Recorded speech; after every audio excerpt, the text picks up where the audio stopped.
Hello and welcome back, everyone, to Rocket Rap Commentaries run-through of Legacy of the Duelist. And in this episode, Jaden Yuki versus Amneal. I actually really like this duel, mostly because Amneal is running actually a very underpowered deck. If you recall from the show, he is attempting to get out specifically Helios Trace Majestus using a bunch of remove from play stuff. And yeah, Jaden just happens to have a monster that totally counters that entire game plan. And we are actually going to be attempting to get into that monster, here in a bit. However, the rest of Amneal's monsters, actually, even the monsters in the Helios line are actually very weak. So as a compensation, the rest of his monsters are GX era elemental beatsticks like Ninkendog, Space Mambo, Grey Angus, and there's an Earth one too. I forget what it is though. I saw the 7-colored fish. Yeah, it's 7-colored fish, not Space Mambo. Is it? Does he also have Sea Serpent, Warrior of Darkness? You would think so. There's lots of normal monsters with 1800 attack. Oh, here we go. There's Spirit of Flames. Yay, Pot of Greed. Crack that pot. Alright, there's Avion. Shatter. Now all we need is Bubble Man. I think all we need is Bubble Man. And then we can get into our actual win con. Right now, he's working on developing Fat Boy Majestus, one of the fattest banished zone monster derivers we've seen yet in the Yu-Gi-Oh mythos. Gets 200 attack and defense for every banished card.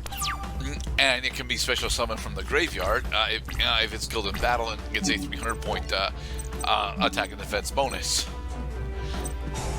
Now, the problem with Helios Duelist Majestus, if you're going to use it like that, is rather specifically, you end up having a very weak monster in general. Well, he's getting slightly more powerful. Now he is using the Legacy of Darkness cycle of elemental special summon, must banish a monster from your graveyard with the corresponding attribute in order to make his Majestus more powerful. The thing is, Mr. Cloud, there isn't a full cycle there. We only got 5 of the 6. We got Garuda, Spirit of Flames, Rock Spirit, Aqua Spirit, and Soul of Purity and Light. We didn't get a dark one until much later. Oh yeah, and even then, I don't remember what the dark one is. Yeah, no, I mean, some of them were more playable than others. Yeah. He is adjusting the battle positions of our monsters in order to deal damage to our life points. It's okay. Kuribo will help. Oh, it's Neobug. That's not what he's running for his Earth monster. Yes. But he doesn't have Gemini Elf, he doesn't have Vorse Raider, he doesn't have Gene Warp Werewolf, he doesn't have Zombio, he doesn't have any of the well-developed normal monsters with 19 or 2000 attack. I don't think exists at this point. Gemini Elf, I think, is actually light attribute, so it wouldn't actually work for his deck style. And Vorse Raider's dark, so yeah. The Gemini Elf actually is Earth attribute. Okay, yeah, I should have remembered that because Bastion's Earth Beatstick deck in Tag Force 1 runs it. He's changing the battle position of our monster during the standby phase. But we can just switch Clayman back to defense. Oh, we can't switch the battle position of the monster once it's changed. Gotcha. Yeah, but that is part of Aqua Spirit's effect. It's why Aqua Tribal runs Aqua Spirit, to be perfectly honest. Alright, use Hero Signal in order to bring out Bubble Man in defense mode. Bubble Man, yeah.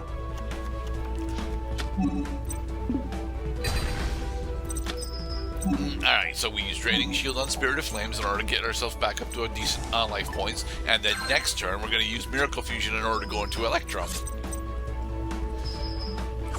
We're doing it. Oh, you got a field full of monsters. I got a surprise for you. Okay, Miracle Fusion, go! Elemental It's a Hero miracle. Electrum.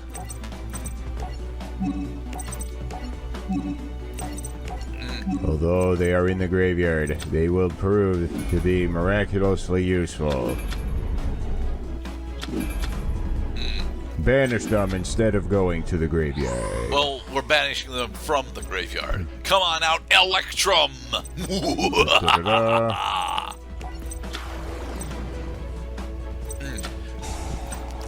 And then when Electrum is successfully special summoned, he shuffles all of the removed from play monsters, all of the removed from play monsters in both players' removed from play zones back into the main deck.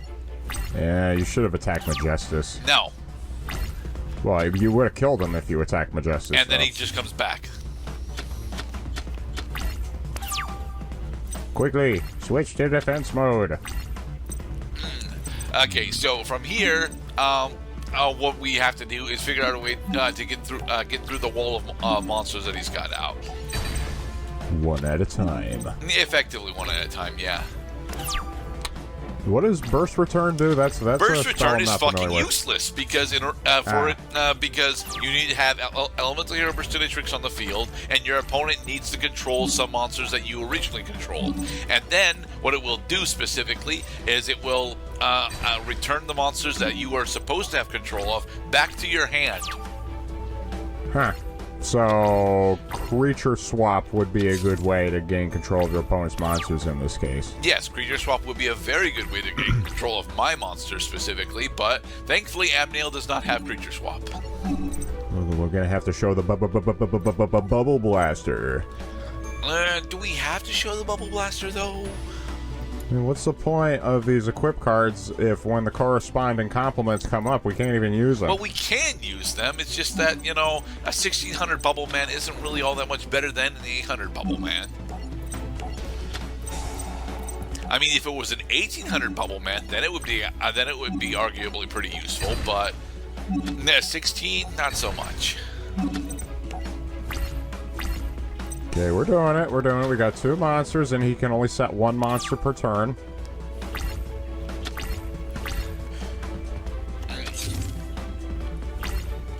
I mean, he could, special summon Spirit of Flames again at us.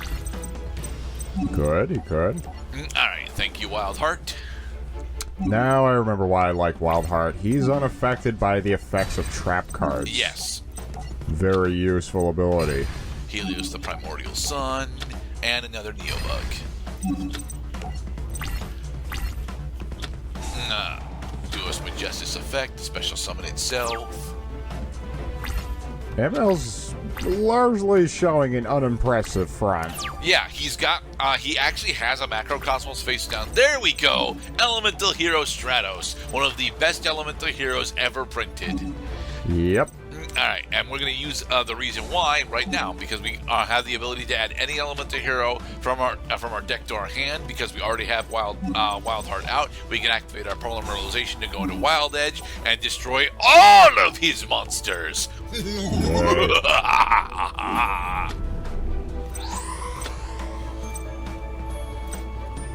Thank you, Wild Edge. This monster can control every monster your opponent controls once. Can attack every monster your opponent controls once. Attack again. And this is why Jaden canonically runs a copy of Fairy Meteor Crush. Only the one, and we don't actually get to see it, but he does supposedly have it. So, yeah, Amneal's actually a very easy fight, to be perfectly honest. The only things you really have to worry about is early Macrocosmos and Elemental Absorber, and even then, Elemental Absorber tends to need to shift what he sends with it in order for it to actually be all that much of a problem. So while he can build a decent Helios Traos Majestus, he never actually gets it out.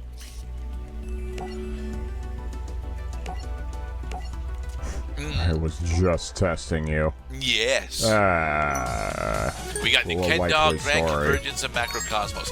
I really wish I could have shown off Macrocosmos and Grand Convergence as a 2-card combo. The thing is, without Catavel Omen, you effectively can't really search them out at this point in Yu-Gi-Oh's history. And like Grand Convergence, despite being really, really nice, it hits both sides of the field. So what am I supposed to do, Mr. Cloud? GG and shake hands. Hey, Kagemaru. I don't think you are familiar with Kagemaru, are you, Mr. Cloud?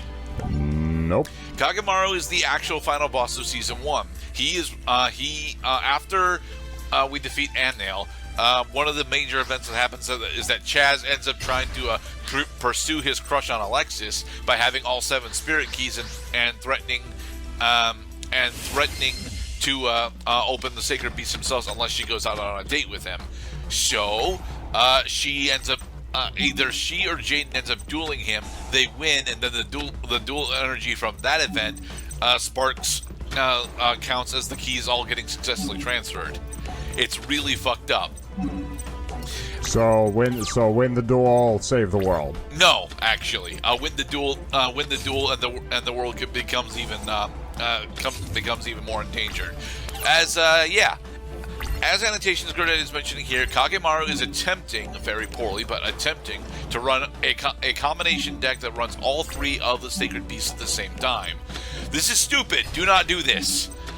To be perfectly honest, if you're gonna run any more than one of the Sacred Beasts, the 2 that you're gonna run are gonna be Uriah and Haman, because those are the easiest ones to actually use. Raviel is damn near impossible to actually use successfully. And look, we got all 3 of our copies of the Philosopher's Stone and Sabatiel. God damn it. Kind of makes you want to use it, doesn't it? I don't have Winkaribo in my graveyard. The suggestion is very strong, all the same. So, the big problem that Kagemaru's got right now is that although he has a very strong defensive position right now, thanks to a combination of Messenger of Peace and Metal Reflect Slime, he also can't actually deal damage to us. And he's going to be stuck here, not being able to deal damage to us for the entire game, because this is what his board looks like. He needs Fiend-type monsters out, and he should choose a Swamp Mirror to be a Fiend-type monster. So, what is he planning to do? Just put us in suspense? So he dropped the Messenger of Peace. Yeah, he dropped Messenger of Peace specifically so that he could actually start attacking, and because he's got a spare in the back. I dare say, I've known Messenger of Peace has been in Yu-Gi-Oh! Since Legacy of Darkness. That's the first time that I've seen somebody lift the Messenger just long enough to get an attack off. I have been known to do that like a couple of times, but here's the thing. The amount of damage that you get from lifting a Messenger of Peace once and setting it back down again usually is not worth it. Well, consider this, is he has an open field, and we have monsters that are unaffected by his deterrent. Yeah. You could have summoned Elemental Hero. I could have summoned Avian last turn. I'm keeping it behind me specifically in the event that I can actually fusion summon Eventua fuckingly. Right. So all this guy's going to do is defend himself, get tributes ready to play the Sacred Beast, play a Sacred Beast, and then win the game. But he's not going to do that. Yeah, he is quite specifically unable to get enough of the pieces out in order to play any of the Sacred Beasts. So that's game. Well, he got one piece of his win con now. He turned every monster on the field into a Fiend type. Okay, but he has no monsters. Right. Just like as I've experienced many times, just because you have some of the pieces of your win con in Yu-Gi-Oh! Does not necessarily mean you're going to get the rest of them or win the game by extension. Kage, you can't blame the Sacred Beast for this loss. You decided to build a deck that uses all 3 of them, and then you couldn't get any of them out. Yeah. Herculean Power, Infinity the Arc, and the Creator. The Creator. I don't know why he's running a copy of the Creator, to be perfectly honest. I mean, yeah, being able to cycle into additional fiends is interesting, but it's not, it's not all that fast. So, with the end of season 1, we're gonna go and purchase a bunch of stuff from Alexis. For some reason, Alexis's pack has actually got a lot of stuff from Titan and a lot of Gemini monsters. She also actually has the Necros stuff. The Necros stuff I understand her getting because, you know, she's the Obelisk Blue female person, and like we don't, although we have access to Chaz and Cyrus, they aren't famously Obelisk Blue students until much later on. Kaminari attack. All we need is Mega Thunderball, and that magical Andros wizard is ours. Fusion Sage. There actually is a lot of relatively powerful stuff in Alexis's pack, especially if you're a fan of the Necros archetype. But like, I'm not gonna end up using most of this stuff. Ooh, dance along. Yeah, she's got a lot of stuff referencing season 1 specifically, but most of it is just okay. I want to unwrap an Alexis Road pack again. Ooh, First of the Dragons. I really like First of the Dragons, actually. First of the Dragons is a fusion monster that I have actually leaned on a lot in Master Duel. Another Kaminari attack, and Solemn Warning. Alright, in the next episode, we'll start Season 2 of Yu-Gi-Oh! GX. Be safe, everybody.